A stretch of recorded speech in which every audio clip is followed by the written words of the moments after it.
નમસ્કાર મિત્રો હું છું પિનલગીરી ગોસ્વામી। પિનલ્સ કોર્નર યુટ્યુબ ચેનલમાં તમારું સ્વાગત છે। મિત્રો આજની વિડીયોમાં વાત કરીશું આજે તારીખ 21 જાન્યુઆરીથી લઈને 29 જાન્યુઆરી સુધી ગુજરાતમાં કેવું રહેશે હવામાન, વરસાદની કેટલી શક્યતા છે, ઠંડીનો પારો કેટલા અંશ સુધી જઈ શકે છે, પવનનું પ્રમાણ કેટલું રહેશે, વેસ્ટર્ન ડિસ્ટર્બન્સની શક્યતા કેટલી રહેશે, તમામ પ્રકારની માહિતી આ એક વિડીયોમાં તમને આપવાના છે।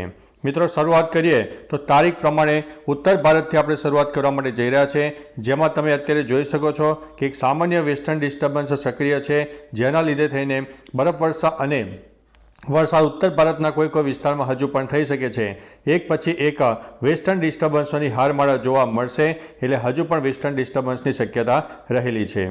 બીજી તરફ મિત્રો આગામી 24 થી 48 કલાકમાં અરબી સમુદ્રના વિપરીત હવાઓ ગુજરાતને મળશે, એટલે ઠંડીમાં આપણને જે અત્યારે ઠંડી પડી રહી છે તેમાં સામાન્ય ઘટાડો પણ થઈ શકે તેવી સંભાવના છે।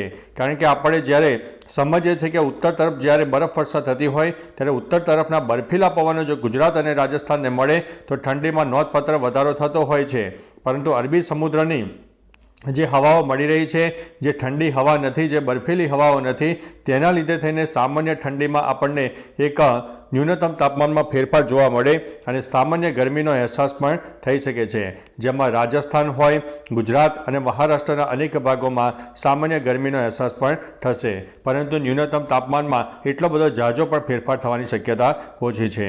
બીજી તરફ આવનારી તારીખ 26, 27 અને 28 તારીખની આસપાસ ફરીથી મજબૂત વેસ્ટર્ન ડિસ્ટર્બન્સ સક્રિય થાય, જે આવનારા દિવસોમાં બરફવર્ષા આપે અને જેના લીધે થઈને રાજસ્થાન અને ગુજરાતમાં આવનારા દિવસોમાં ઠંડીનો માહોલ પણ સર્જાઈ શકે છે।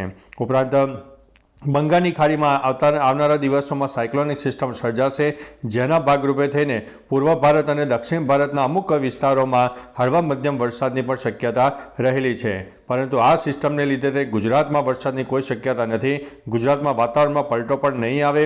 ગુજરાતમાં વાદળછાયું વાતાવરણ કોઈ વિસ્તારમાં જોવા મળશે, પરંતુ તે ઉપરી વાદળો હશે, જે અપર ક્લાઉડ કહી શકીએ છીએ, જે વરસાદના વાદળો હોતા નથી।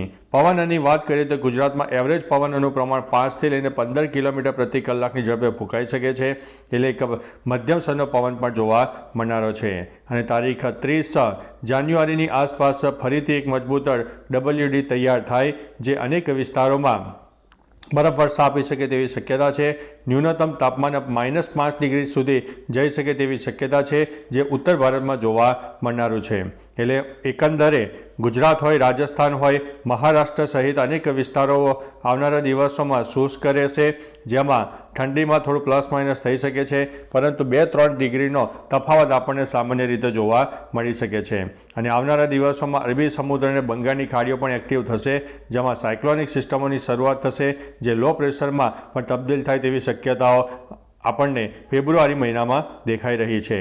એટલે મિત્રો નવી અપડેટ માટે આપણી ચેનલને જોતા રહેજો, જેથી તમને રોજની તાજા માહિતી મળતી રહે।